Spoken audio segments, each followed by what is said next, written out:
Bonjour à tous, bienvenue dans les matinales de la durabilité.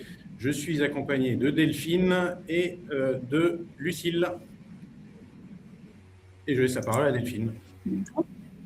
Oui, merci Christophe et bonjour à tous. Alors, je suis ravie de vous accueillir aujourd'hui pour ce webinaire consacré finalement à un sujet qui va transformer l'environnement de nombreuses entreprises, qui va diffuser dans leur environnement économique et qui va finalement ouvrir aussi des nouvelles perspectives pour nous, les cabinets d'expertise comptable. Alors, ils se représenteront plus longuement, mais on est donc tous les trois pour vous présenter ce webinaire. Donc, Christophe Fontenot, expert comptable, Lucille de Castelbajac qui vient du ministère de l'économie qui nous présentera le portail RSE. Et donc, on va parler de commande publique, de durabilité, des données ESG. On ne pourra pas ne pas parler de la VSME, Christophe. Et puis, on terminera sur le portail RSE. Alors, on pourrait se dire que finalement, ces sujets qui relèvent principalement des politiques publiques vont toucher les grandes entreprises, mais on va essayer de vous démontrer que non, finalement, ça va concerner les TPE, PME, ça va infuser tout l'écosystème. Alors, pourquoi on y reviendra un peu plus longuement, mais à partir du 22 août 2026, on verra la genèse de cette date, la commande publique va changer de logique. En fait, pendant longtemps, les entreprises qui répondaient à un marché public, elles devaient prouver des critères techniques, leur prix, leur délai d'exécution. Et maintenant, les acheteurs publics vont avoir l'obligation d'intégrer des critères environnementaux, mais aussi sociaux, d'inclusion ou autres, dans l'attribution de leur marché. Et finalement, vous voyez ce que représentent les commandes publiques, 200 milliards d'euros par an en France. C'est le plus grand acheteur du pays. Et donc, ça ne va pas se faire tout de suite, mais l'économie va devoir s'adapter. Les entreprises, et on reviendra là-dessus, elles vont être en mesure de pouvoir démontrer leurs engagements, leurs pratiques, leurs performances en matière de durabilité. Et ça, c'est quelque chose qui va nous intéresser, nous, en tant qu'experts comptables. Elles vont devoir produire des informations fiables, documentées, comparables. Et donc là, on va aussi essayer de vous prouver qu'on a une place, un rôle tout à fait légitime pour les accompagner là-dessus. De toute façon, ils viendront vous poser des questions et vous demander de les accompagner. Et vous verrez qu'on va finalement passer progressivement d'une donnée financière à une donnée de durabilité. Donc, nous allons revenir sur la diffusion dans l'économie, les attentes ESG de toute la chaîne de valeur et la norme VSME qui peut constituer un cadre et comment le portail RSE, et c'est là-dessus qu'on passera le plus de temps, comment le portail RSE vous aidera à collecter et à avoir toutes les données dans un seul endroit. Voilà, un portail public, on le rappelle. Donc, on va attaquer, Christophe, sur la partie du texte et de l'évolution du texte réglementaire sur les marchés publics. Et là-dessus, n'hésitez pas à intervenir, Christophe et Lucille. Je suis désolée, je n'ai pas pu être à vos côtés. Là, on a des petites obligations d'approbation de compte en ce moment, mais je suis avec vous.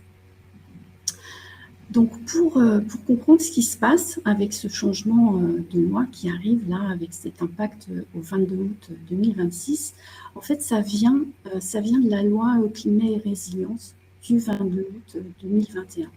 Depuis de nombreuses années, alors même si ces dernières années, ça s'était un petit peu freiné, l'Union européenne, les États membres poursuivent un objectif, orienter l'économie vers des modèles plus durables. Et donc, évidemment, au début, les efforts se sont concentrés sur les grandes entreprises et les acteurs financiers. Mais sans mobiliser l'ensemble du tissu économique, on n'arrivera pas à atteindre les objectifs. Et donc, cette loi climat et résilience du 22 août 2021, elle concerne principalement la commande publique et elle va changer dans ses articles, et notamment l'article 35 qui modifie la commande publique, les demandes des acheteurs publics sur les critères à intégrer. Si on prend la disposition la plus structurante, elle est rédigée comme suit dans la loi.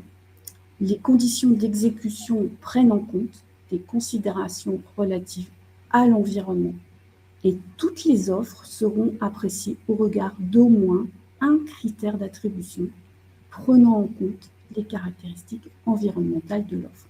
Donc, on n'est plus sur je parle de mes engagements, j'explique en quoi je fais des efforts sur le tri de mes déchets. On va devoir prouver et donner des indicateurs bien précis là-dessus. Et on voit que ça change la philosophie. Donc, comment ça va infuser dans l'écosystème, Christophe, peut-être, du coup, tu peux, avec Lucille, nous expliquer pourquoi toutes ces TPE, PME vont être concernées. Et effectivement, aujourd'hui, on a une évolution majeure au niveau de la réflexion autour de la durabilité et on a effectivement une diffusion qui va être également, non pas seulement au niveau du porteur du marché public ou de manière générale du grand donneur d'ordre, on va avoir une déclinaison qui va se faire au niveau de la chaîne de valeur, comme on l'a évoqué tout à l'heure, et de manière plus précise pour les entreprises, avoir cette capacité de mesurer et de justifier les émissions de gaz à effet de serre, la gestion des déchets, la formation des salariés ou les politiques en termes de qualité de vie au travail, vont plus seulement être dans le domaine du déclaratif et donc progressivement, ces attentes ESG vont diffuser dans toute la chaîne de valeur au niveau des grandes entreprises, au niveau des fournisseurs de premier rang, mais aussi parmi ces fournisseurs de premier rang, les TPE, PME. Aujourd'hui, on est souvent dans le domaine du déclaratif. Lorsque l'on va parler des sujets de ESG, l'idée, c'est d'aller vers plus une justification et une documentation avec des éléments de preuve qui vont permettre de justifier la réalisation ou non de performances extra-financières ou de performances de durabilité qui seraient notamment inscrites dans les marchés publics, mais pas uniquement. Donc aujourd'hui, de nombreux donneurs d'ordre privés demandent également à leurs partenaires de fournir des informations avec des éléments qui vont être objectivables, des engagements qui vont être mesurables et qui vont pouvoir être justifiés. Et donc, progressivement, on passe à vraiment quelque chose qui va structurer toute l'économie dans son ensemble pour amener les différentes entreprises, que ce soit les grandes entreprises, les TPE, PME, dans l'objectif global au niveau national, qui est, par exemple, sur le plan climat, les réductions des émissions de gaz à effet de serre. Donc, tous ces sujets-là vont infuser dans notre économnie et vont concerner nos PME. Aujourd'hui, on va passer d'une logique de déclaration. Comment ?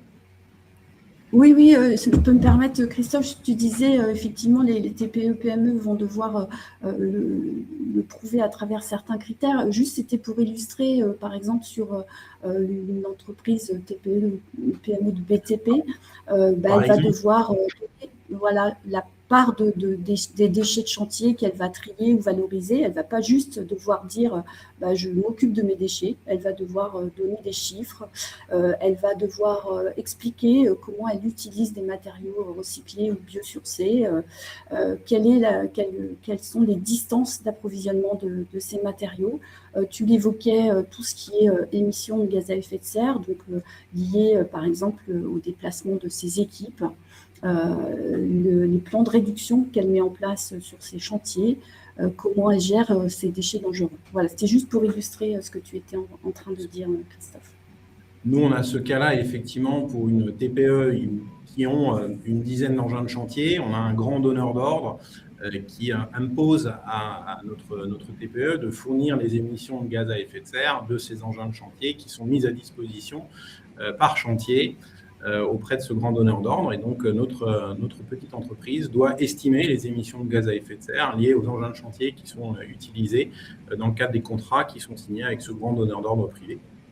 Donc, c'est des choses qui sont de manière très concrète, où il y a un travail qui est effectué par nous pour estimer ces émissions et pour documenter ces aspects-là. Si on prend la restauration collective, on va être dans un autre domaine, on va avoir une réflexion sur la proportion de produits locaux, produits biologiques ou issus de circuits courts, donc être capable de documenter les approvisionnements qui sont utilisés dans la restauration collective, font partie aussi des tâches qui seront requises dans des contrats auprès de grands donneurs d'ordre, que ce soit des donneurs d'ordre publics ou privés.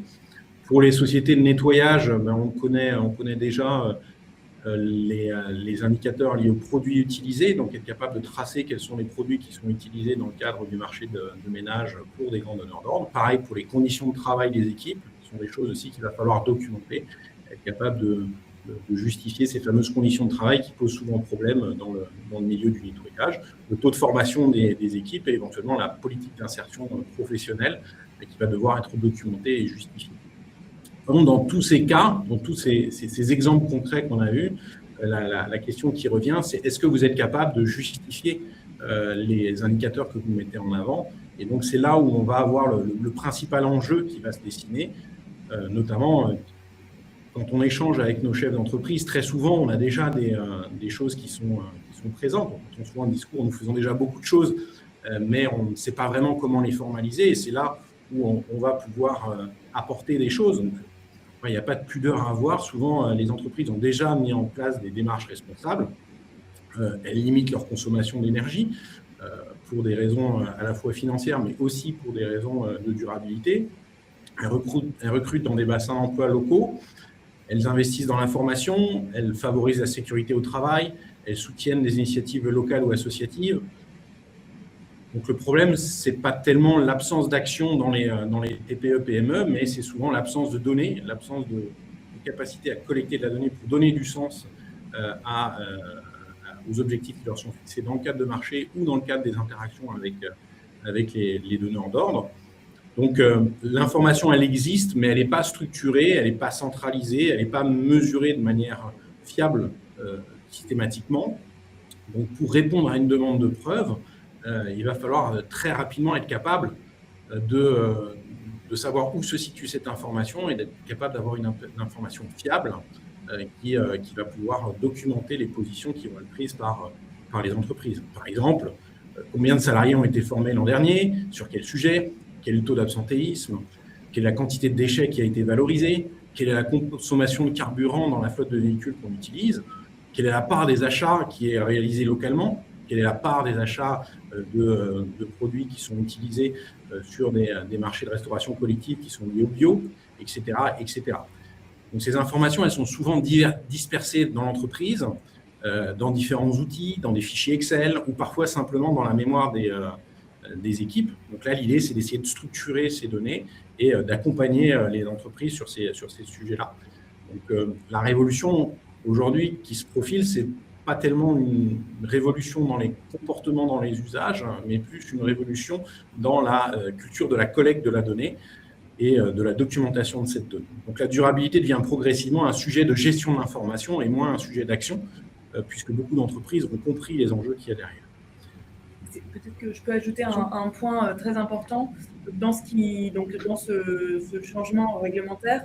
Vraiment, la donnée qui est demandée aux entreprises, ce critère lié à la durabilité, il doit vraiment porter sur l'objet du marché. Et donc, c'est là où, comme Christophe l'expliquait, c'est vraiment très important de structurer la donnée en amont parce qu'on peut pas, une entreprise ne va pas pouvoir répondre à une demande dans le cadre d'un appel d'offres, dans le cadre d'un marché public, en disant, eh bien, tenez, moi j'ai fait la CSRD, moi mes employés ont fait tant de formations l'année dernière, ou moi j'ai fait la VSME, etc. Mais vraiment, elle va devoir simplement extraire les données qui concernent précisément le marché public. Donc, le nombre de salariés qui va partir, enfin, en tout cas, qui va travailler dans le cadre de ce marché public, à participer à une formation, etc. Et donc, dans ce cadre-là, c'est vraiment très important d'avoir structuré la donnée en amont pour pouvoir extraire simplement les points de données qui concernent ce marché public. On ne va pas pouvoir fournir n'importe quel engagement RSE, ESG auquel c'est mis en place auparavant.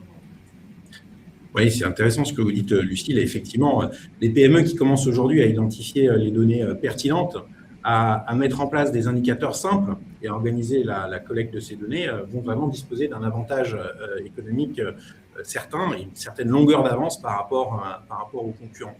L'idée, ce n'est pas de construire des grosses usines à gaz. Ça, c'est souvent quelque chose qui fait peur lorsqu'on parle de durabilité. On n'est pas sur des grosses usines à gaz.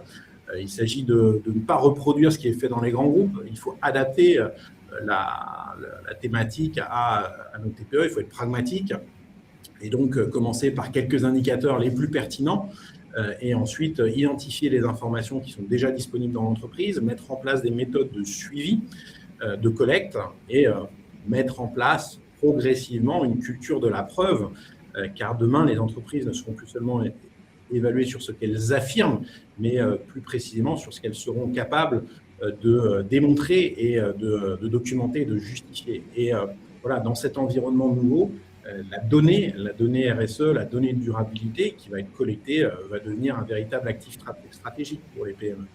La capacité à produire des preuves deviendra un facteur de compétitivité sur les marchés publics, mais pas uniquement sur les marchés publics, sur les autres marchés. Il y aura ces indicateurs qu'il faudra fournir. Les entreprises sauront mesurer, structurer, valoriser leurs engagements, disposeront effectivement d'un avantage décisif sur les marchés sur lesquels ils... La question, c'est plus qu'est-ce qu'on fait en matière de durabilité, mais c'est sommes-nous capables de prouver ce que nous faisons en matière de durabilité. Voilà, ça c'est ce que je voulais dire effectivement sur la partie éléments de preuve et documentation. Et la question qui vient derrière, mais qu'est-ce qu'on vient faire là-dedans, nous les experts comptables? En quoi on est légitime sur ces sujets de collecte de données et de gestion des données de durabilité? En fin de compte, la gestion de la donnée, ça a toujours été notre métier. Donc, voilà, je pense qu'on a une légitimité à accompagner les entreprises sur ce défi. Aujourd'hui, voilà, les entreprises sont confrontées à des demandes qui sont de plus en plus fortes sur ces sujets de durabilité. Ça va devenir encore de plus en plus important dans les années à venir, puisqu'il y a vraiment une volonté de la part du politique de travailler sur ces sujets-là. Donc, voilà, on va retrouver toujours les mêmes approches que l'on connaît déjà au niveau de l'information financière. Être capable de collecter de l'information, c'est des choses que l'on fait régulièrement dans le cadre de notre métier traditionnel. Être capable d'organiser ces données, c'est des choses que l'on fait régulièrement dans notre métier traditionnel. Organiser, sécuriser les processus d'information, c'est dans notre métier. Produire des indicateurs de performance, c'est dans notre métier. Fiabiliser ces informations, c'est dans notre ADN, quelque chose qu'on a l'habitude. Et la notion de documenter par des preuves, c'est aussi quelque chose qu'on a dans notre ADN en tant qu'expert comptable. Donc, si on enlève les mots ESG, les mots environnement, social, gouvernance ou même durabilité, en fin de compte, on décrit un métier qui est le cœur historique de notre activité.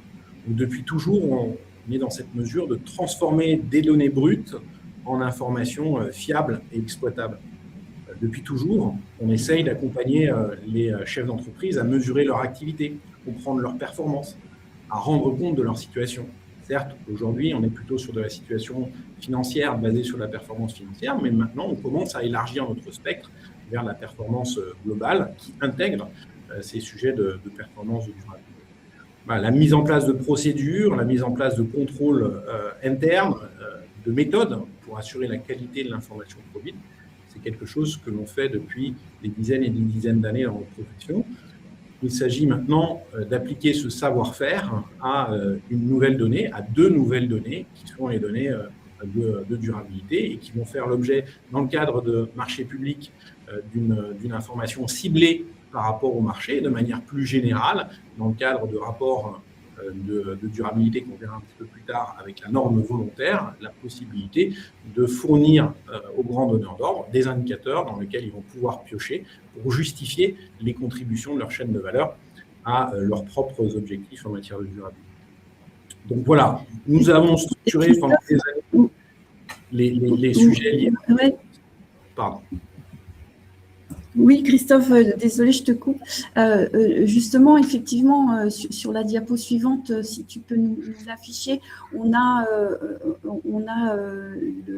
la donnée ESG qui est des fois avec des demandes multiples. Et donc, on va répondre sur celle d'encore d'après,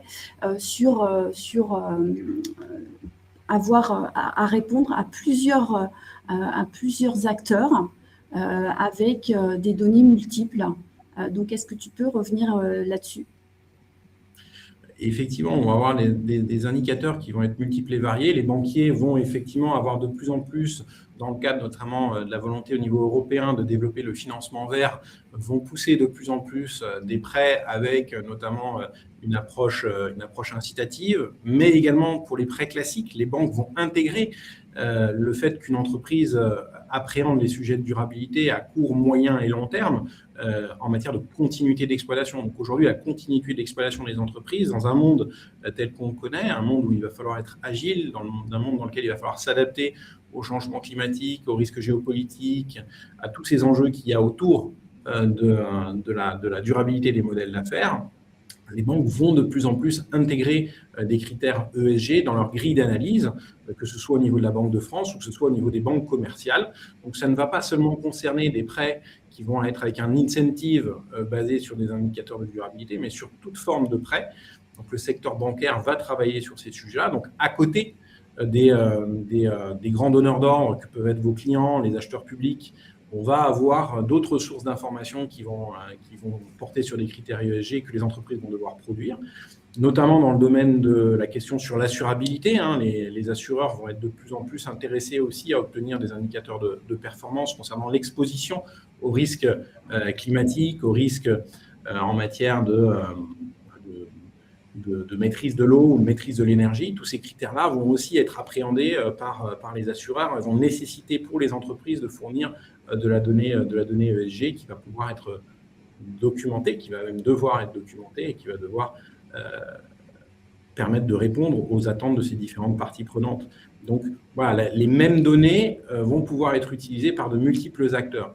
Et donc, la problématique qu'on a aujourd'hui au sein de nos TPE, c'est très souvent, vous avez les mêmes types d'indicateurs qui sont demandés par plusieurs donneurs d'ordre, parties prenantes, et qui vont vous demander de fournir des informations dans différents types de questionnaires. On a EcoVadis aussi qui va proposer son propre questionnaire dans lequel il va falloir fournir un certain nombre d'informations. Donc, voilà, les dirigeants d'entreprise aujourd'hui sont de bonne volonté, donc ils font des choses en matière de durabilité, mais effectivement, quand on leur demande 5, 6, 8 fois les mêmes choses dans des questionnaires différents, dans des formats différents, dans des structurations différentes, c'est quelque chose qui commence à les lasser.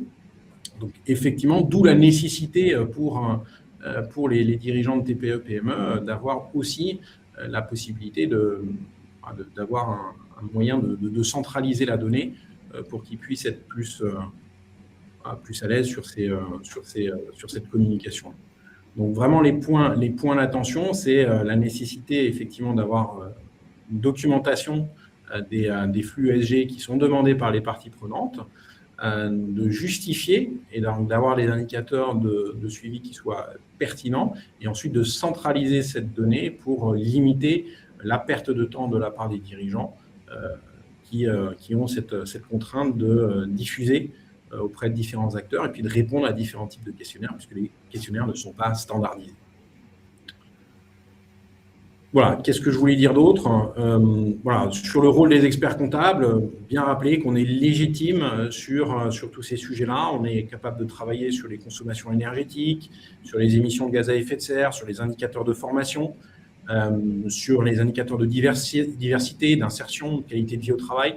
Ce sont des données qui sont autour de notre mission principale et que voilà, maintenant il va falloir s'approprier et être capable de structurer pour répondre aux attentes des entreprises. Ainsi, une entreprise... Et Christophe, oui, on a justement, quand tu parles de structuration, on a ce cadre de la VSME qui nous permet... la norme CSRD, c'est une norme qui s'applique aux grandes entreprises et les seuils ont été très fortement rehaussés, ce qui a provoqué une certaine déception chez certains de nos confrères qui s'étaient investis fortement, dont je fais partie. Mais avec ce rehaussement des seuils, il y a eu une volonté de développer un corpus de normes volontaires. Cette norme volontaire de reporting qui s'adressait initialement aux TPE-PME, qui maintenant s'adresse à des entreprises même qui sont d'un peu plus grande taille.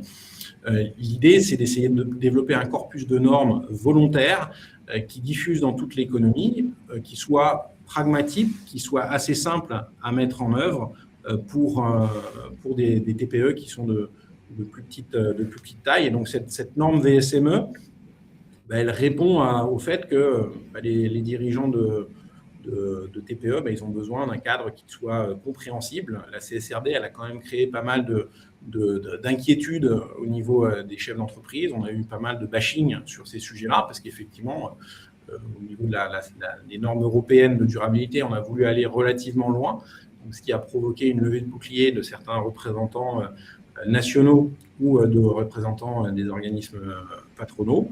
Et là, on a eu effectivement une reculade sur les obligations pour les grosses structures, mais on a vraiment eu cette volonté de développer un corpus de normes volontaires qu'on cherche à infuser dans l'économie, notamment par le biais de la chaîne de valeur et notamment par le biais de ces informations qui sont requises par les grands donneurs d'ordre dans leur chaîne de valeur. Et donc, cette norme volontaire doit permettre de structurer et doit être portionnée en fonction de la taille et des moyens des TPE, PME.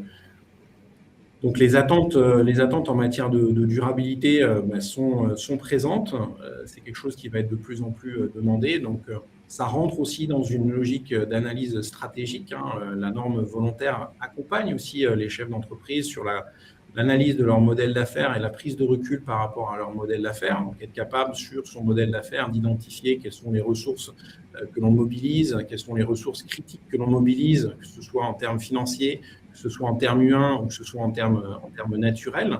Être capable d'identifier quels sont les gros enjeux pour notre TPE sur ces sujets-là et être capable sur ces gros enjeux, que ce soit des enjeux à impact ou des enjeux qui constituent des risques et des opportunités. L'idée sur ces gros enjeux, être capable d'avoir des indicateurs simples de pilotage qui permettent aux TPE-PME d'évoluer dans un cadre qui est structuré, dans un cadre qui est organisé, avec des indicateurs qui sont harmonisés et une possibilité d'avoir une réponse standardisée aux demandes des tiers. Et favoriser toujours ce qui est l'objectif premier, la comparabilité en termes de performance entre les différentes PME. Voilà, je vais pas rentrer dans le détail des différentes dispositions, mais voilà, la norme volontaire est un outil qui permettra notamment de restituer, de documenter les indicateurs et d'apporter une forme de piste d'audit qui va faciliter le dialogue entre la TPE-PME, ses clients, ses partenaires financiers ou les acheteurs publics et les grands donneurs d'ordre. La logique de proportionnalité dans la norme volontaire, elle a vraiment été souhaitée, même si on n'a pas de progressivité en tant que telle. On n'a pas une norme volontaire pour les TPE, une norme volontaire pour les PME et une norme volontaire pour certaines ETI. On a la même norme volontaire pour tous. Donc, cette norme volontaire, elle n'est pas graduée, mais elle a été conçue pour pouvoir permettre une mise en œuvre assez rapide. Les personnes qui ont commencé à travailler sur cette norme volontaire se rendent compte que les indicateurs sont assez faciles à mettre en œuvre et on passe d'une logique beaucoup plus pragmatique au niveau de la norme volontaire par rapport aux reproches qui avaient été faits à la CSRD et aux normes SRS qui, pour beaucoup, étaient quand même une usine à gaz assez importante avec des débats sans fin entre les producteurs de l'information financière et les auditeurs qui, sur certains sujets, ont été relativement tendus. Donc, cette approche pragmatique que l'on retrouve dans la VSME, c'est effectivement quelque chose qui répond aux besoins de la PME. Pas de point particulier là-dessus, mais voilà, l'idée, c'est d'avoir sur cette norme volontaire un outil qui va nous permettre de faire un accompagnement pour nos TPE, PME. Et donc, c'est là que rentre en ligne de compte un outil qui a été développé par le gouvernement, qui est ce fameux portail RSE, Et je vais peut-être laisser la parole à Lucille pour nous expliquer un peu la raison d'être de ce guichet unique et qui va centraliser la donnée sur ces sujets ESG par le biais de la norme volontaire. Je peux être voir. Merci beaucoup, Christophe. Alors, bonjour à tous.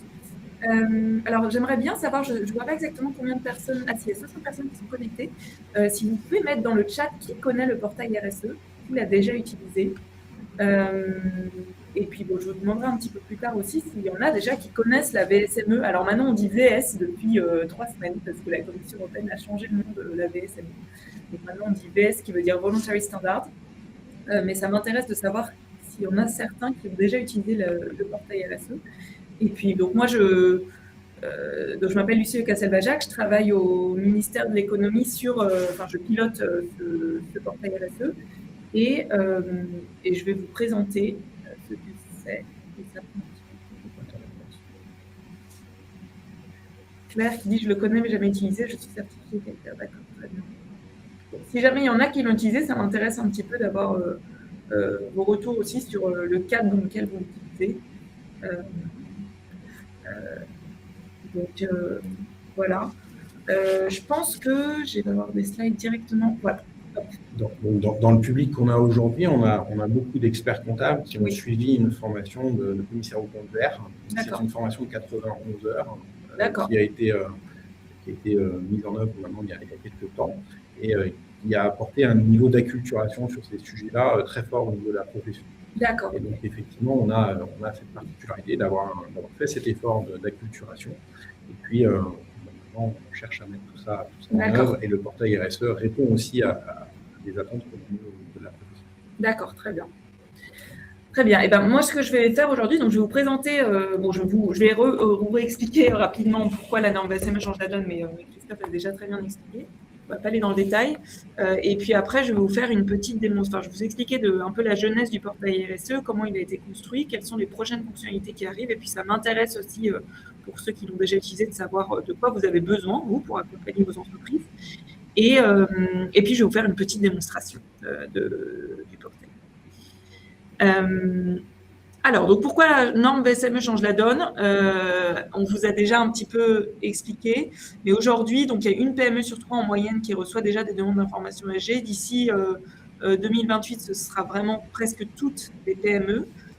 Et la norme VSME, donc au départ, c'est vraiment une réponse européenne, comme le disait Christophe, pour répondre aux PME, pour les aider à structurer leurs données. Mais aujourd'hui, et dans le cadre en fait des seuils de la CSRD qui ont été relevés, la Commission européenne est aussi en train de travailler sur une autre VSME qui va être vraiment calquée sur celle-ci, qui va être à destination des ETI. Donc en fait, ça va vraiment être la norme de référence, en sachant donc il faut garder en tête que c'est une norme volontaire. Il n'y a aucune obligation de reporting, mais en fait de manière indirecte, elle devient obligatoire parce que les entreprises qui sont soumises à la CSRD vont avoir des demandes en cascade auprès de toutes les entreprises de leur chaîne de valeur de produire du reporting extra-financier. Donc, un L'Oréal, par exemple, va demander, un L'Oréal qui est soumis à la CSRD va demander à ses fournisseurs d'emballage, de plastique, de matières premières, de répondre, leur reporting extra-financier. Et en fait, ces entreprises qui sont plus petites vont pouvoir passer par la norme VSME. Alors, j'avance. Voilà. Alors, la VSME, donc on n'est pas trop rentré dans le détail de ce que c'est exactement. Et donc, pareil, ça m'intéresse de savoir ici si certains peuvent mettre dans le chat ceux qui ont déjà eu à commencer une norme VSME pour certains des clients que vous accompagnez. Donc, la norme VSME, on a 2 modules. On a un module de base et un module complet. Au total, il y a un petit décalage, mais on vous renverra la présentation après. Au total, il y a 20 points de données. Donc 20 indicateurs qui sont demandés. Donc c'est vraiment pas beaucoup par rapport aux 1000 points de données et plus qui étaient demandés par la CSRD. C'est vraiment très très très simplifié. Et l'idée c'est vraiment d'harmoniser. Donc le mot harmoniser et simplification, c'est vraiment les 2 grands principes pour lesquels la VSME a été créée. les demandes ESG qui sont faites à ces petites entreprises. Donc, le module de base, il va contenir, donc il est plutôt à destination des TPE-PME de côté.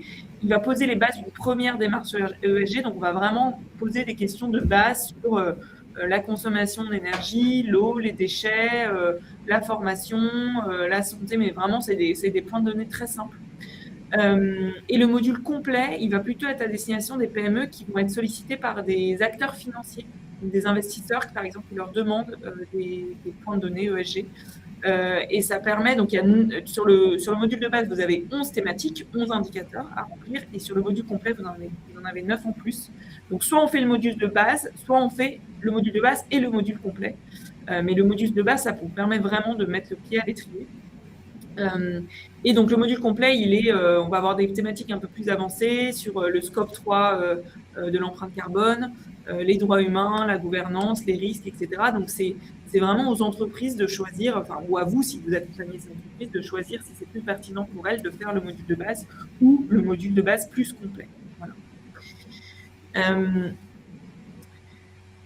On a parlé des marchés publics. Donc, en fait, cette RSE qui devient incontournable pour les marchés publics, puisque, comme vous l'a longuement expliqué Christophe dans le détail, la loi climat et résilience va obliger à partir de fin août de cette année les acheteurs publics à ajouter au moins un critère RSE. Donc, encore une fois, ce critère RSE, il ne va pas concerner l'entreprise dans sa globalité. Donc, les entreprises ne peuvent pas fournir la VSME, mais il va vraiment concerner tout ce qui, enfin, l'appel d'offres vraiment en tant que tel.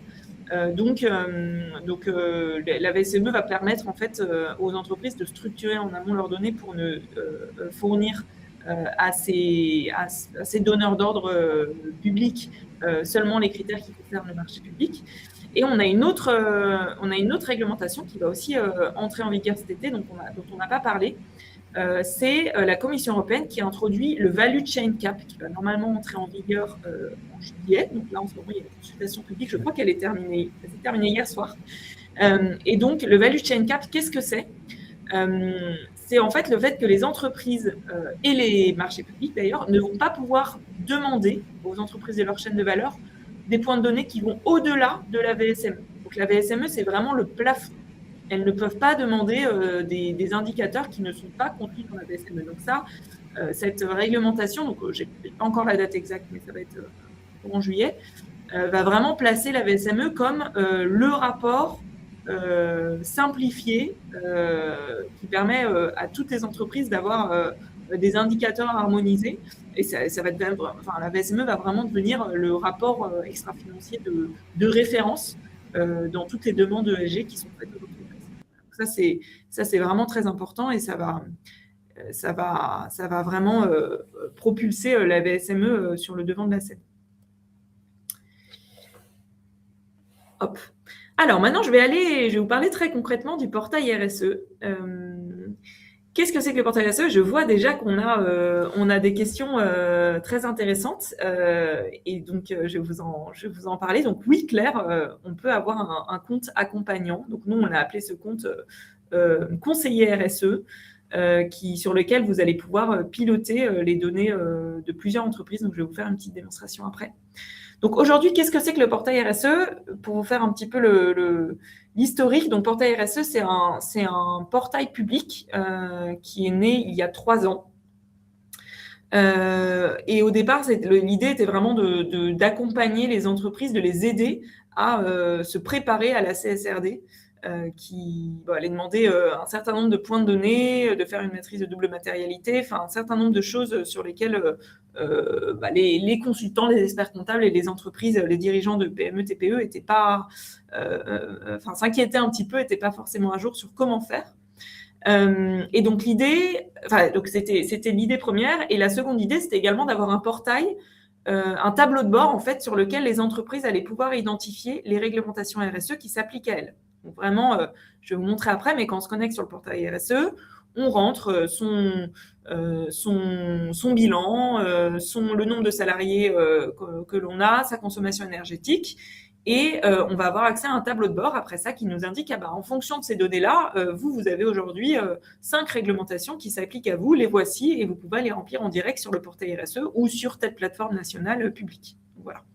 Donc l'idée, c'était vraiment la promesse, c'était identifier les obligations RSE qui s'appliquent à vous. Donc aujourd'hui, on a une dizaine de réglementations RSE qui sont présentes sur le portail. Donc on va avoir, il y a la VSME évidemment, il y a l'index d'égalité professionnelle, EGAPRO, il va y avoir l'audit énergétique, il va y avoir la BDESE de l'ADEME, enfin voilà, je vais vous les montrer après, mais il y a une dizaine d'obligations qui sont sur le portail. La deuxième promesse, c'est vraiment d'avoir un endroit sur lequel les accompagnants, donc les experts comptables, vous, les consultants et les entreprises vont pouvoir remplir très facilement les indicateurs et ils vont pouvoir télécharger vraiment un rapport qu'ils vont donner à leurs donneurs d'ordre et qui vont vraiment faciliter la vie en tout cas, c'est ce reporting extra-financier sur lequel on a souvent plusieurs types de données qui sont demandées. Et la troisième promesse, c'est vraiment d'avoir un tableau de bord sur lequel vous pouvez vraiment visualiser toutes les données ESG depuis un seul endroit, toutes les réglementations sur lesquelles vous êtes en retard, celles sur lesquelles vous êtes à jour, etc. Les particularités, c'est vraiment que depuis le début, ce portail, il a été créé, donc on est rattaché au ministère de l'économie et à la DINU, donc la Direction interministérielle du numérique.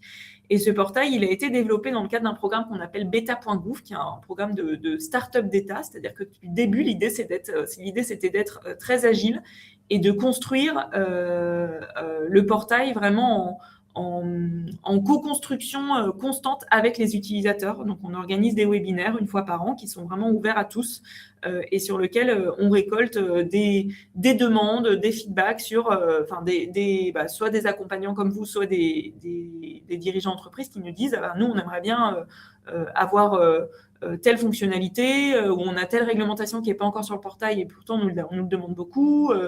Voici nos difficultés au quotidien. Donc nous, vraiment, depuis le début, toute la feuille de route produit, on l'a vraiment construite en direct avec les entreprises, les fédérations d'entreprises et les accompagnants comme les experts comptables. Voilà. C'est vraiment, et un autre point aussi, c'est que c'est vraiment un service public qui est gratuit et qui est ouvert à toutes les entreprises. Donc vraiment, nous, voilà, c'est vraiment l'outil. L'objectif, c'est de simplifier ce reporting et c'est un outil qui peut remplacer parfois certains outils qui sont proposés par certaines entreprises privées et payants. Et l'idée, c'est de vraiment permettre à n'importe quel dirigeant de petite PME qui n'a pas forcément le budget pour payer un consultant pour faire son reporting extra-financier ou autre, d'utiliser le portail et permettre aussi aux accompagnants vraiment d'avoir un endroit sur lequel ils peuvent piloter les différentes entreprises en ayant le droit applicable, parce que vraiment tout ce qui est sur le portail RSE, ce n'est que ce qui a été transposé en droit français. Donc, ça vous permet aussi de vraiment être à jour sur ce qu'il y a par rapport aux obligations européennes, etc., où est-ce qu'on en est. D'ailleurs, du coup, on a encore un petit sujet sur le portail parce que puisque la CSRD a été appliquée très vite en France, mais par contre, le décret qui en fait, enlève la transposition ou en tout cas relève les seuils n'a pas encore été transposé. Donc, pour l'instant, on a encore un peu ce vide sur la plateforme. On attend, ça va être en juin là, normalement, où on va pouvoir enlever complètement la CSRD. En tout cas, on va pouvoir changer les seuils. Tu veux rajouter quelque chose, Christophe ? Je disais effectivement, au niveau de l'ANC, on a encore des débats sur les problématiques de seuil, parce qu'il y a quelques trous dans la raquette, mais ça concerne des entreprises qui sont avec plus de 1000 salariés et moins de 450 millions d'euros de chiffre d'affaires. Et donc, on est sur des discussions. Il y a encore quelques trous dans la raquette au niveau européen. Et donc, au niveau national, effectivement, c'est quelque chose qui va être décliné ensuite. Une fois qu'au niveau européen, on aura une position qui sera arrêtée. Exactement. Et c'est là où, en ce moment, du coup, la Commission européenne et les FRAC travaillent sur cette VS qui va être applicable aux ETI. Et un petit point aussi, c'est que nous, on est en contact vraiment régulier avec... alors évidemment, on travaille avec l'ANC et la DG Trésor, et on est aussi en contact régulier avec les FRAG, l'organisme qui crée ces normes extra-financières.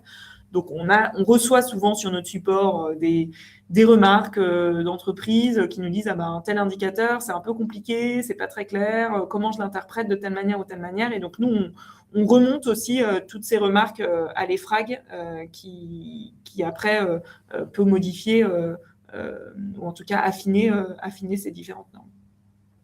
Donc voilà, pour résumer, le portail vous permet de connaître vos obligations RSE, de déclarer et de suivre sur un tableau de bord d'une année sur l'autre votre progression.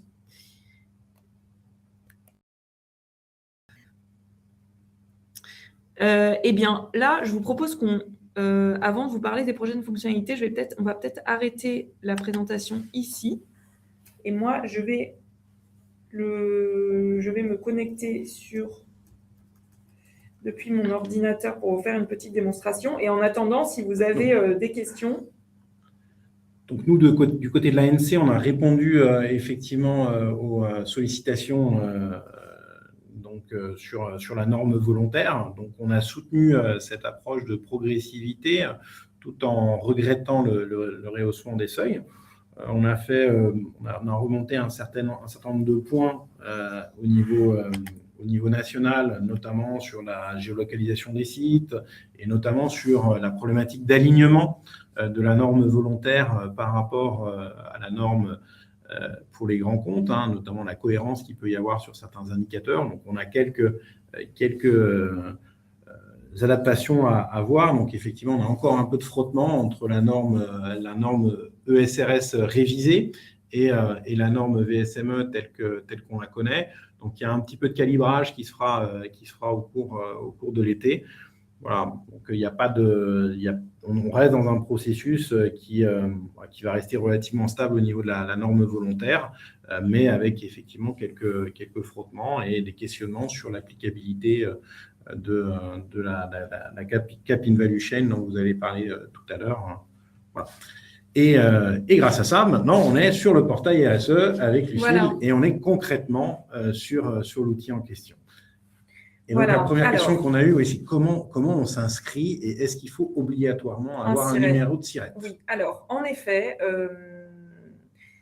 aujourd'hui, oui, on peut s'inscrire simplement avec ProConnect. Donc en effet, pour ProConnect, il me faut un numéro de SIRET. Après, si jamais vous voulez, on a des demandes de personnes qui veulent explorer le portail et qui n'ont pas de numéro de SIRET ou qui veulent connaître. Alors, pour connaître les dernières, pour avoir accès aux fiches réglementaires, etc., parce qu'on a un certain nombre, j'en ai pas parlé aussi, mais on a un certain nombre de ressources sur le portail. Là, on n'a pas besoin de se connecter, mais vraiment pour pouvoir faire son reporting, explorer le tableau de bord, là, en effet, on a besoin d'un numéro de SIRET. Mais si vous n'en avez pas et vous voulez l'explorer, vous pourrez m'envoyer un petit email et je vous donnerai un numéro de test si besoin. Mais sinon, ce qu'on fait, nous, au niveau des cabinets, on utilise le numéro de SIRET du cabinet et puis les collaborateurs explorent avec ce numéro de SIRET. Alors là, je me suis connectée automatiquement, mais je vais vous montrer vraiment ce qu'on me demande quand on… alors, c'était pas là, pardon, c'était là. Ce qu'on me demande quand je me connecte. Donc là, j'accompagne plusieurs entreprises. Donc là, on va dire, là, j'ai une entreprise fictive, Sephora, c'est une grosse entreprise, mais après, je vous montrerai une entreprise plus petite.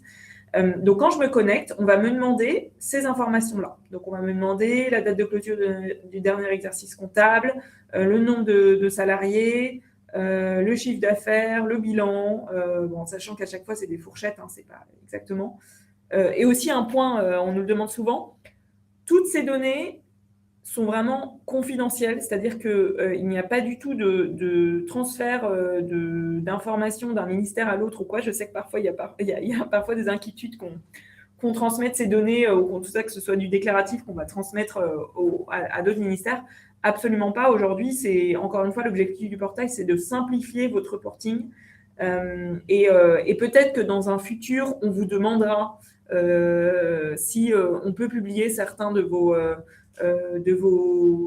reportings VSME, par exemple, pour aider d'autres entreprises du même secteur à voir à peu près où placer le curseur.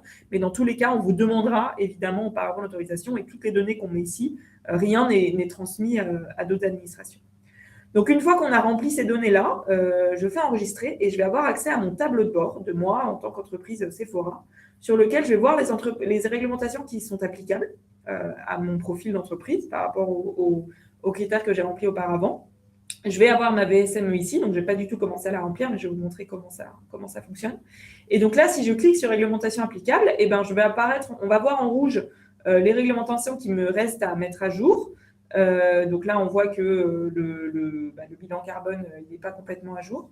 Enfin, le BDESE, pardon. Le bilan carbone, si, il est à jour. Donc là, on va voir que celles-ci, je les ai mises à jour. Quand je clique dessus, en fait, nous, on a créé des API, c'est-à-dire des branchements avec d'autres plateformes nationales publiques sur lesquelles vous êtes obligés, enfin, je dis vous, les entreprises sont obligées de faire leur reporting. Donc, par exemple, pour l'index de l'égalité professionnelle, on est branché à EGAPRO. Et donc, une fois qu'on s'inscrit avec notre SIRET ici, on va faire appel à ce que vous avez déjà déclaré sur EGAPRO. Et donc, là, on voit que vous êtes à jour. Et puis après, on va avoir d'autres obligations, donc les dispositifs d'alerte qu'on n'a pas encore remplis, que là, on peut remplir directement sur le portail, l'audit énergétique, etc. Et on a donc le recommandé, parce que, comme je vous le disais, ce n'est pas volontaire, donc ça n'apparaît pas comme obligatoire, la VSME ou VS. Et là, on va avoir vraiment un tableau sur lequel on va pouvoir voir nos différents indicateurs. On va pouvoir remplir notre rapport VSME par année, selon ce qu'on a mis sur notre exercice fiscal, enfin sur notre clôture d'exercice fiscal. Et donc là, on va avoir ESG, donc toutes les données qui sont demandées dans la VSME, qui sont quand même accessibles via un interface beaucoup plus sympa que l'Excel de l'EFRAG qu'on doit remplir, qui est un peu qui est pas très agréable. Et donc là, on va avoir vraiment accès à tous les indicateurs. Si je clique dessus, je clique et là, je vais pouvoir les compléter un par un. D'accord. Si vous l'avez fait pour l'année 2024 pour une de vos entreprises accompagnées et que vous voulez le faire pour 2025, les données sont pré-remplies. Donc, vous pourrez vraiment faire un comparatif d'une année sur l'autre. Une fois qu'on a rempli tous ces indicateurs, on va pouvoir télécharger les données. Donc, aujourd'hui, on peut les télécharger simplement sous forme d'Excel. À partir de la semaine prochaine, vous pourrez télécharger vraiment un rapport de durabilité. Je pourrais vous le montrer après.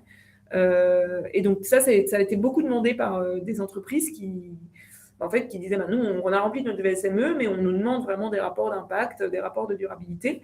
Et donc, nous, vraiment, on a créé un PowerPoint qui est vraiment un rapport de durabilité qui va appeler les données qui ont été remplies dans la VSME, et donc les entreprises vont pouvoir télécharger directement et donner à leur donneur d'ordre. Donc, comme je vous le disais, là, j'ai un profil, j'ai coché que j'étais conseiller RSE. Donc, vous allez pouvoir cocher aussi que vous êtes conseiller RSE ou accompagnant. D'ailleurs, il faudrait peut-être qu'on change un petit peu le wording, qu'on mette conseiller RSE, accompagnant, expert comptable. On a aussi des entreprises qui pilotent différents établissements, qui ont différentes filiales et qui ont besoin aussi d'avoir accès à tout sur un tableau de bord. Donc, si je ne suis pas conseiller RSE, je ne vais pas avoir cet espace conseiller RSE qui va apparaître. Et là, j'ai mis que j'étais conseiller RSE. Et si je fais enregistrer, donc, je vais dans mon espace et là, je vais avoir toutes les entreprises que je pilote en parallèle. Donc là, si vous accompagnez plusieurs entreprises, vous pouvez vous connecter au portail RSE avec le SIRET de votre cabinet d'expertise comptable. Mais après, sur l'espace entreprise accompagnée, vous pouvez accompagner différentes entreprises. Et donc là, vous allez avoir accès au tableau de bord de toutes ces entreprises. D'accord ? Là, on a une question dans le chat sur le délai d'inscription. Lorsqu'on s'inscrit, a priori, il y a un délai de 24 heures. Oui, alors ça, c'est pas directement… En effet, c'est lié à ProConnect parce que du coup, il y a il y a une sécurité pour être sûr que vous connectez vous avez indiqué le SIRET de telle entreprise, ProConnect va vérifier que vous faites bien partie de cette entreprise, d'accord ? Vous n'allez pas faire le reporting pour une autre entreprise ou autre. Donc, c'est pour ça qu'il y a un délai de 24 heures parce qu'il y a des personnes chez ProConnect qui vont vérifier que vous faites bien partie de cette entreprise. Voilà. Et la question qui vient, c'est sur ce qu'on évoquait, sur la comparabilité, comparabilité sectorielle aujourd'hui. Alors, tout à fait, ça c'est une super question. Donc, ça fait partie de ce que je voulais vous montrer après de la feuille de route du produit. Donc, aujourd'hui, en effet, quand on se connecte sur le portail RSE, on a un peu l'impression d'être tout seul. D'accord ? On remplit nos rapports tout seul. On n'a pas vraiment l'impression qu'en fait, il y a 30 000 entreprises qui sont sur le portail RSE. Il y en a 15 000 qui ont commencé vraiment à remplir des indicateurs de la VSME ou autres. Donc voilà, ça fait un certain nombre ça fait une grosse communauté. Et donc, nous, en effet, ce qu'on nous demande beaucoup, c'est surtout la VSME qui est quand même assez récente, c'est les entreprises qui nous disent, mais en fait, moi, je suis dans le luxe, j'ai rempli ma VSME, mais je ne sais pas si c'est assez, je ne sais pas jusqu'à où je dois aller dans le détail, je ne sais pas où placer le curseur. Et donc nous, là, dans les prochains mois, ça va être cet été, on va mettre en place en effet des comparatifs sectoriels où on va voir d'autres entreprises. On va demander aux entreprises qui ont déjà fait leur rapport VSME, CSRD, par exemple, si on peut les publier sur la plateforme, pour que moi, si je suis dans le secteur du luxe, je puisse avoir accès à d'autres rapports et puis je puisse comparer. L'idée, c'est vraiment d'avoir une communauté qui s'échange des bonnes pratiques par secteur pour se tirer vers le haut sur ces enjeux de durabilité. Donc, pour l'instant, il n'y en a pas encore de thématiques sectorielles, mais c'est vraiment sur la feuille de route des prochains mois. Donc voilà. Et au moins, en tout cas, dans le mois prochain, on va avoir d'autres rapports VSME qui vont être publiés sur le portail. Mais par contre, il n'y aura pas encore de classement par secteur. Et à partir, ce sera avant la fin de l'été, vous aurez vraiment des comparatifs sectoriels et vraiment on va vous pousser sur le portail des recommandations pour remplir tel ou tel indicateur selon les pratiques du secteur. On est aussi sur la partie qualitative qui pose souvent problème dans comment rédiger la partie qualitative qui va être associée dans notre rapport de durabilité. C'est souvent ça qui pose problème aux chefs d'entreprise. Comprendre comment je présente la chose, comment je mets en avant tel ou tel aspect de... Tout à fait. En fait, je peux peut-être vous montrer très rapidement à quoi va ressembler le rapport VSME qui va être publié sur la plateforme la semaine prochaine. Donc vraiment, une fois que vous allez remplir tous vos indicateurs VSME de vos entreprises, l'entreprise va pouvoir télécharger un rapport qui va ressembler à ça. Qui va appeler vraiment toutes les données que vous avez remplies sur la plateforme. Évidemment, ce rapport sera éditable. Donc, si vos clients veulent ajouter telle ou telle certification qu'ils ont eue ou une réglementation sectorielle, par exemple, ou une certification sectorielle ou autre, ils vont pouvoir tout à fait l'ajouter sur ce rapport. Et donc voilà, ça va se produire ce rapport qui va pouvoir être transmis aux donneurs d'ordre plutôt qu'un Excel un peu difficile à lire. Voilà. Que vous montrez d'autres sur le portail oui, alors les ressources, j'en ai rapidement parlé, mais du coup, vous avez un espace ressources conseil RSE dans lequel vous avez un certain nombre de conseils sur les données à produire et vous allez aussi avoir accès à un certain nombre de fiches réglementaires pédagogiques qui est vraiment ce qui est le plus téléchargé sur le portail RSE par réglementation. Vous allez avoir, par exemple, si on clique sur l'index d'égalité professionnelle, une fiche réglementaire sur laquelle on vous dit la fréquence à laquelle vous devez le faire, les destinataires, les seuils, où est-ce qu'il faut que ce soit déclaré, etc., etc., etc. Et donc, nous, ce qu'on nous demande vraiment sur le... Je suis désolée, je regarde l'heure, mais on a jusqu'à quelle heure ? Ok, super, on a 1 minute encore. Nous, ce qu'on nous demande beaucoup sur ce portail, c'est aussi d'avoir En fait, on est en contact avec des acteurs financiers. Aujourd'hui, on a beaucoup d'entreprises qui se plaignent en nous disant en fait, moi, ma banque, j'ai envie de faire un prêt auprès d'elle, mais elle me dit que je peux pas, que je vais avoir un prêt réduit, un taux réduit si j'ai fait EcoVadis ou si j'ai rempli tel rapport, etc. Et donc, elles doivent envoyer ces rapports vraiment x10 à tous leurs donneurs d'ordre. Nous, demain, on voudrait avoir un accès en lecture seule pour certains acteurs financiers à ce portail RSE, c'est-à-dire que les donneurs d'ordre vont pouvoir se connecter, chercher telle entreprise avec qui ils voudraient potentiellement travailler ou à qui ils veulent faire un prêt ou autre, et donc ils vont avoir accès directement à la VSME de telle entreprise ou à son rapport de durabilité si elle l'a publié, qui vont pouvoir regarder. Donc ça va éviter d'envoyer en x10 les rapports à plusieurs... ou les questionnaires, là tout à l'heure vous parliez de questionnaires qui n'étaient pas du tout harmonisés. Vraiment l'idée c'est que la VSME remplace tout ça avec un questionnaire harmonisé avec des données de base qui sont les mêmes pour tout le monde. Voilà. Sur les questions qui viennent dans le chat, effectivement on a une question de Claire sur la possibilité de rajouter notamment la certification de l'expert comptable sur la partie normes volontaires. Donc, vu que c'est un document qui est en Word, oui, qui est en PowerPoint, vous, après, vous en faites ce que vous voulez. Ouais, donc, on peut rajouter les pages, on peut notamment intégrer le rapport de l'expert comptable. Nous on ne certifie rien en tant qu'État. Voilà. Nous, on va pas, c'est pas parce que vous téléchargez le rapport sur une plateforme publique que ça veut dire que les données sont bonnes, que ça a été audité, pas du tout. Nous, vraiment, on met à disposition un outil pour simplifier la vie des chefs d'entreprise et des accompagnants. Et après, cet outil, vous pouvez essayer de le certifier si vous le voulez. Voilà. Mais, le balisage automatique, le balisage numérique, c'est pas quelque chose qui est prévu dans l'outil en tant que tel pour le moment? Non, d'autant plus parce que la VSME, en fait, puisque c'est une norme volontaire, c'est vraiment du déclaratif. Il n'y a pas un audit de prévu derrière. Donc, mais après, si l'entreprise veut te faire accompagner d'un expert comptable pour le vérifier après, c'est tout à fait possible. Mais ce ne sera pas sur le portail RSE, ce sera après. D'accord. Direct. La question de Yannick sur la sécurité des données, sur la confidentialité des données, on en avait parlé un petit peu. Peut-être revenir dessus sur le fait que les données ne sont pas librement accessibles. Non, absolument pas. Alors vraiment, le portail, vous avez votre tableau de bord personnel. Personne n'y a accès à part vous. Dans le futur, ce que je vous expliquais, c'est qu'on a de plus en plus de demandes d'acteurs financiers ou d'entreprises qui nous disent nous, on aimerait bien que notre banque elle se connecte directement sur ce portail public, comme aujourd'hui c'est le cas sur la plateforme de l'ADEME, par exemple, pour le reporting de gaz à effet de serre, etc. Donc, on le fera dans le futur, mais évidemment, à chaque fois, ce sera soumis. Enfin, il y aura une autorisation qui sera demandée à la personne qui a fait son reporting sur le portail. Ce ne sera pas automatiquement publié. Ce sera vraiment au bon vouloir des entreprises. Encore une fois, le portail, ça doit être vraiment un outil qui vous aide à piloter votre stratégie RSE. Après, si vous voulez publier vos rapports ou pas, libre à vous. Mais en tout cas, il y a absolument aucune donnée qui va être publiée soit sur le portail, soit transmise à d'autres administrations. Peut-être la chose qui va peut-être être faite, mais encore, c'est pas du tout sûr, c'est qu'il y aura peut-être à un moment, pour la Direction générale des entreprises notamment, c'est intéressant d'avoir une consolidation des données, mais évidemment anonymisée, pour les politiques publiques, en fait. Par exemple, il y a des données d'adaptation, des indicateurs sur l'adaptation des entreprises au changement climatique dans la VSME.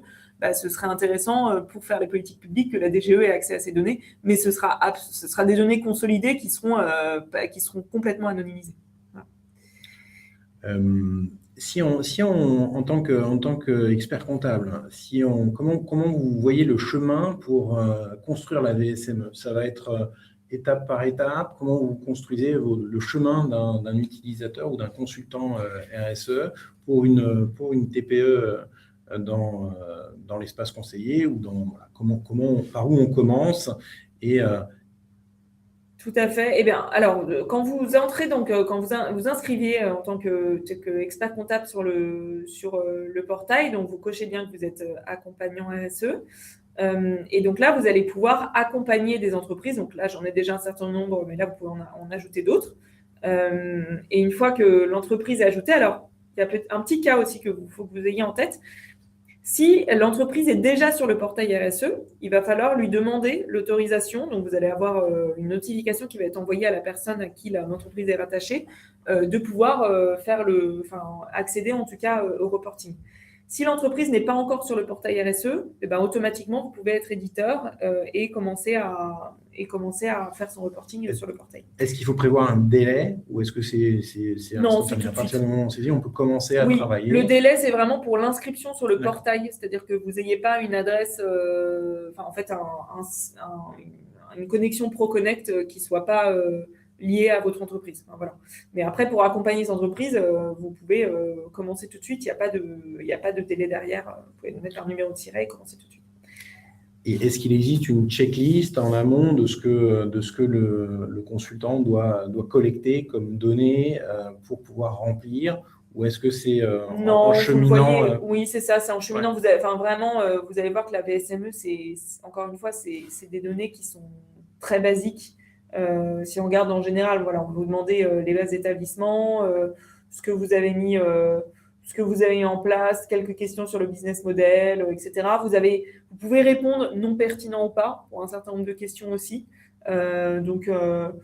C'est vraiment très basique. Si vous voulez, avant de commencer ce rapport, vous pouvez aussi télécharger dans les ressources, vous avez une ressource réglementaire qui est liée à la VSME, qui vous explique un peu le cas, ce qui est ici. Mais encore une fois, c'est vraiment des données qui sont très basiques. Voilà. Donc, voilà, toujours aussi dans une logique de documentation, de preuve. Aujourd'hui, on va saisir la donnée. Oui. La pièce justificative, elle sera gardée par ailleurs sur une autre base de données, chez nous, au sein du cabinet, ou comment ça se passe? Est-ce qu'on a la possibilité de joindre Alors ça, vous pourrez... c'est une bonne question. La pièce justificative, a priori, vous pourrez les joindre dans le... Je vais me renseigner parce que je suis pas sûre... Je suis pas sûre que si sur les indicateurs vous puissiez mettre des pièces jointes sur les indicateurs du tableau de bord. Mais dans tous les cas, si c'est pas le cas, vous pourrez l'intégrer dans le rapport qui est éditable. D'accord. Donc, effectivement, nous, dans une logique de preuve et de documentation, il faut qu'on structure à côté une base de données partagée éventuellement avec nos clients sur laquelle on va pouvoir positionner les éléments de preuve qui permettent de justifier le déclaratif que l'on va faire sur le portail RSE.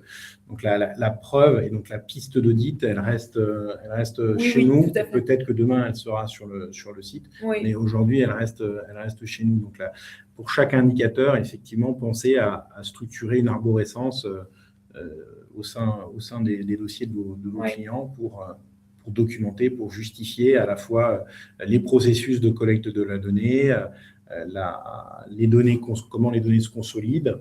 Et donc, tout ça, ça reste dans notre logique de structuration de la donnée au sein du cabinet. Tout à fait. Et puis oui, pour l'instant aussi, vous avez cet avantage où vous avez aussi vous accompagnez un certain nombre d'entreprises, parfois du même secteur. Donc, c'est vous aussi, aujourd'hui, qui allez pouvoir conseiller les entreprises accompagnées sur comment placer le curseur. En attendant, là, on parlait tout à l'heure des démarches sectorielles. Bon, en attendant, c'est pas du tout sur le portail RSE. Donc, on espère que ça le sera d'ici la fin de l'été. Mais en tout cas, tant que ça l'est pas, vous allez pouvoir aider les entreprises à savoir dans quelle mesure elles doivent détailler tel ou tel indicateur. Sachant que c'est une norme quand même assez nouvelle, donc il y a encore besoin de pas mal de conseils auprès des entreprises. Une question de la part de Claire sur la possibilité d'être éventuellement plusieurs à pouvoir travailler en simultané. Est-ce qu'il y a des blocages? Est-ce qu'il y a une traçabilité de qui remplit quoi? Oui, alors, il y a en effet, donc, par exemple, si moi, là, je suis sur Sephora, encore une fois, j'ai accès à mon tableau de bord, je peux rajouter des personnes, des contributeurs, d'accord? Je peux les rajouter en tant qu'éditeur ou en tant que propriétaire, donc avec des rôles différents. Voilà, je peux rajouter d'autres personnes. Donc ça, on a des entreprises sur lesquelles on a 6 ou 7 personnes. Et en effet, on va voir nous en back-office, s'il y a des alors, on ne va pas le voir sur la VSME, on ne va pas voir ce point de données a été rempli par telle personne de l'entreprise. Mais par contre, si après, vous avez besoin de savoir, nous, en back-office, on a tout. Donc, il y a un propriétaire, plusieurs éditeurs, ou il peut y avoir même plusieurs propriétaires, plusieurs éditeurs. Et c'est quoi les caractéristiques de l'un et de l'autre? Un éditeur ne peut juste que consulter, il ne peut pas modifier la donnée, c'est ça Alors, le propriétaire est vraiment... va pouvoir, par exemple, supprimer l'entreprise. Voilà. Tandis que l'éditeur, il va vraiment pouvoir ajouter des points de données. D'accord, donc il va pouvoir travailler dans la donnée. C'est ça. Et on hésite à mettre un accès lecteur, mais en fait, l'accès lecteur, aujourd'hui, c'est plutôt pour les donneurs d'ordre qui en ont besoin. Donc, ça, on le fera plutôt au moment où on fera une autre brique exclusivement pour que les donneurs d'ordre puissent se connecter. Un peu comme c'est le cas sur EcoVadis aujourd'hui, où en place, il y a plusieurs acteurs qui peuvent se connecter sur différents profils. Voilà. Ouais, vous avez une certaine tension avec certains acteurs du domaine du privé, comme EcoVadis, qui voient parfois le portail RSE comme un concurrent. Non, je pense qu'on est quand même assez complémentaires parce qu'EcoVadis, c'est un label. C'est pas un reporting, et puis c'est quand même beaucoup plus poussé que la VSME pour le coup. Mais c'est vrai qu'on a des entreprises qui nous disent qu'elles en ont un peu marre d'EcoVadis, que le business model n'est pas clair aussi, que c'est les petites entreprises qui se retrouvent à payer pour les grosses, etc. Et que c'est compliqué aussi à remplir. Et donc, nous, on aimerait bien que la VSME aide, vraiment simplifie tout ça. Encore une fois, EcoVadis, même si ça prend de l'ampleur à l'international, c'est un acteur français au départ. La VSME, ça a été créé au niveau de l'Union européenne, la Commission européenne. Je ne sais pas du tout s'ils ont, s'ils ont investigué EcoVadis aussi au moment de la création des différents indicateurs. EcoVadis est rentré dans les groupes de travail après. Oui. Mais au début, effectivement, c'était très porté par la France. C'est toute ces normes SRS et puis la norme volontaire. Donc, on a été très en avant jusqu'au changement de présidence, voilà, qui change un peu la donne dernièrement. Oui. Mais on avait vraiment une volonté au niveau du gouvernement français, au niveau politique, de pousser cette norme et européen, volontaire. Pas que français. Essentiellement, on pousse beaucoup au niveau français, au niveau européen aussi, mais effectivement, c'est de faire de cette norme volontaire un outil de transformation de l'économie cohérent avec la politique européenne et la politique nationale. Donc, effectivement, si on veut se lancer, peut-être un des moyens, c'est de travailler sur le cabinet. Donc, on va commencer à voir comment on peut travailler sur ces sujets de reporting volontaire par le biais de l'exemple de notre cabinet pour apprendre à se familiariser avec ces sujets-là. Donc, très souvent, la porte d'entrée pour des petits cabinets qui ne sont pas sur ces sujets-là depuis longtemps, les nouveaux entrants, c'est d'apprendre à se familiariser avec le portail RSE et en utilisant des indicateurs du cabinet, et donc de découvrir effectivement le fait qu'on a quand même un outil qui est parfaitement adapté aux besoins des TPE, PME qui sont nos clients. Donc voilà, commencer à l'appréhender par ce biais-là est une bonne solution pour montrer que nous sommes sur ces sujets-là tout aussi légitimes que sur les sujets traditionnels de performance financière. C'est ça. Et je voulais terminer en vous parlant des prochaines. N'hésitez pas aussi si vous avez d'autres questions. Ok, très bien. Je vous montre rapidement ce qui va arriver sur le portail RSE. Et encore une fois, si vous connaissez déjà le portail RSE, ou là, si vous le découvrez aujourd'hui et que vous allez vous inscrire dans les prochains jours, vous avez un email de contact sur le portail RSE si vous avez des retours à nous faire ou des choses que vous aimeriez bien qu'on développe. N'hésitez pas à m'envoyer un petit message. Ce qui est intéressant, c'est qu'on est en mode agile, donc avec une équipe qui est très réactive, contrairement à ce qu'on peut voir sur d'autres projets. Là, on a une petite équipe dynamique, et donc on a la possibilité aussi d'apporter nos contributions, donc ne pas hésiter à échanger. C'est assez fluide avec les équipes de portail RSE. Exactement. Et donc, ce qui arrive, alors on a le module complet VSME qui est présent depuis 3 mois sur le portail, donc ça, je ne vais pas vous le représenter. L'espace conseiller dédié également, donc pour vous, il est présent depuis mars. Donc là, vous pouvez vraiment piloter plusieurs entreprises. On a une nouvelle réglementation qui a été publiée, qui est l'audit énergétique. Le rapport donc, que je vous disais, que je vais vous montrer rapidement, donc, qui normalement arrive la semaine prochaine.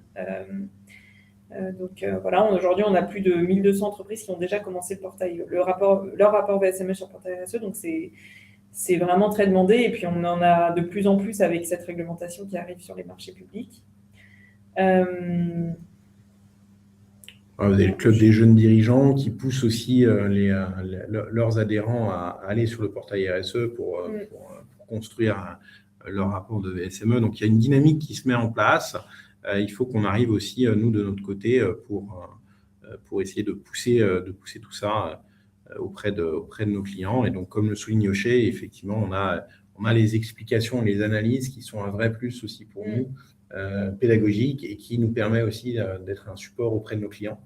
Donc, avoir des outils comme cela est quelque chose qui nous permet d'avancer. Voilà, et puis les autres choses à venir, je vous en ai parlé à l'oral, je ne les ai pas mis sur les slides parce que c'est sur du plus moyen terme, mais ça va être l'approche sectorielle et cet aspect vraiment communauté qu'on veut développer sur le portail pour que les entreprises puissent se partager des bonnes pratiques entre elles. Et puis on va aussi on va mettre en place des API, des branchements avec d'autres plateformes, type la plateforme de l'ADEME, je ne sais pas si vous la connaissez, qui s'appelle Transition écologique des entreprises, je crois, qui permet aux entreprises d'identifier les aides qui leur sont applicables selon ce qu'elles mettent en place. Et puis la dernière fonctionnalité, en tout cas une des prochaines, ce sera aussi cet accès en lecture seule pour les entreprises qui le souhaitent, qui souhaitent publier leur rapport pour certains financeurs ou certains donneurs d'ordre pour éviter encore plus de paperasse pour les entreprises sur ces sujets. Voilà. Donc, on a vraiment un intérêt sur ce portail qui centralisera beaucoup de choses sur ces sujets de durabilité. Et notamment, c'est quelque chose qui est souvent reproché, hein, c'est qu'en matière de durabilité, et notamment au niveau gouvernemental, les aides ne sont pas toujours faciles à identifier. Voilà, le fait d'avoir un outil qui est à la fois pédagogique, qui rappelle les règles et qui donne aussi des informations sur les aides que l'on peut avoir est quelque chose de très pertinent et répond à un besoin de nos chefs d'entreprise. Peut-être pour conclure, on a une douzaine de minutes pour conclure. Si vous avez des questions, n'hésitez pas à les poser dans le chat. Vous avez aussi, comme le présente Lucile, voilà, des possibilités d'envoyer des questions directement via le site du portail RSE.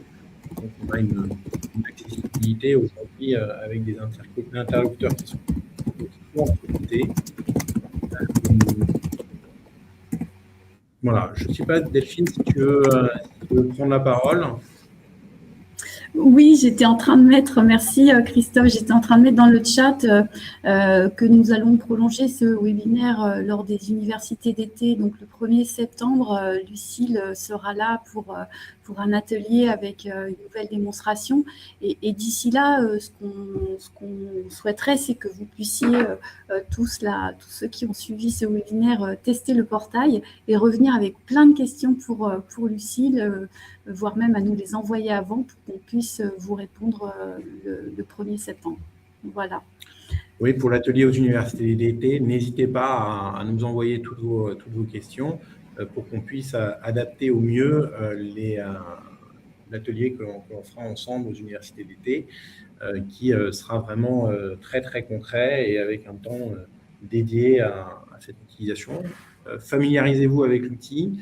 On peut aussi échanger ensemble sur les outils, hein, soit par le biais de la commission de durabilité, où on peut échanger au niveau de l'ordre sur les points d'attention, les points de discussion que l'on souhaite mettre en avant sur cette thématique-là. Voilà, préparer cet atelier. Voilà, en conclusion, qu'est-ce qu'on peut dire? Mais je pense que vous avez été convaincus. Donc maintenant, c'est se mettre en route, se mettre en marche. Voilà, faire que ce ne soit pas qu'une obligation forcée auprès de nos chefs d'entreprise, donc faire preuve de pédagogie pour les dirigeants de TPE-PME en leur expliquant que ce ne sont pas que des sujets de rapport régalien, mais on est bien aussi sur un sujet qui est stratégique pour les entreprises, de questionnement sur voilà, l'exposition au risque, à la vulnérabilité aux vulnérabilités de leur modèle d'affaires, comprendre comment tous ces sujets-là peuvent être appréhendés comme étant un acteur d'une chaîne de valeur d'un plus grand groupe. Donc voilà, l'idée, c'est de passer d'une logique où on a été pendant longtemps les garants et les garants de la confiance financière à passer d'une logique du pur financier vers une logique de la performance globale qui intègre à la fois la performance financière et la performance extra-financière. Et en ce sens, accompagner nos dirigeants de PME sur un outil qui est le portail RSE et un cadre qui est la norme volontaire qui va vraiment pouvoir apporter une vraie aide et une vraie valeur ajoutée à nos chefs d'entreprise. Donc, il y a de la pédagogie à mettre en œuvre, mais effectivement, on a des outils qui sont aujourd'hui disponibles. Donc, l'écosystème est en train de se construire, ce qui peut être un peu perturbant pour certains, mais il est en route. Et aujourd'hui, notre rôle en tant qu'expert comptable, il est essentiel et il est stratégique. Peut-être le mot de la fin, Delphine. Oui, c'est vraiment ce que tu viens de dire, c'est cette légitimité que l'on a en tant qu'expert comptable à traiter la donnée et le portail nous permet une centralisation de toutes toutes ces données. Et comme le rappelait Yoshay, vraiment riche d'informations et d'obligations des TPE. Donc, de manière très, très simple et très pédagogique, on a accès à toutes ces informations. Donc, voilà, même si on n'est pas encore familiarisé avec toutes ces données de durabilité, sur ces obligations, une simple consultation du portail permet de s'y mettre et de pouvoir aider les entreprises. Et je le rappelle, enfin, ce que tu as dit, Christophe, le fait de le tester sur son cabinet, c'est-à-dire de se sortir le rapport VSME du cabinet. Voilà, c'est vraiment une façon de s'y mettre toute simple et qui vous sera peut-être demandée aussi par les donneurs d'ordre publics si jamais vous devez répondre à des appels d'offres publics. Voilà, merci beaucoup Lucile, c'était très riche. Peut-être aussi dire un petit mot. Non, merci beaucoup. Ravie de voir que autant de personnes se sont connectées. Donc, j'espère que je verrai dans les prochains jours au moins 60 utilisateurs en plus sur le portail RSE. Et encore une fois, vous avez notre contact. Si vous avez n'importe quelle question sur les indicateurs, sur des fonctionnalités en plus que vous aimeriez voir pour mieux accompagner vos différents clients dans le remplissage de leurs données ESG, nous, on est là pour vraiment vous simplifier la tâche. Et voilà, n'hésitez pas, on se retrouve aux universités d'été pour différents ateliers autour de la durabilité. Et puis, heureux d'avoir Lucile avec nous pour ces universités d'été et l'atelier dédié au portail RSE. Et merci à tous. On va finir un petit peu en avance par rapport au timing qui était initialement prévu. Mais voilà, si vous avez encore des questions, n'hésitez pas. Sinon, on vous dit à très, très vite. Merci à tous. Merci à tous. Beaucoup. Bye bye. À bientôt.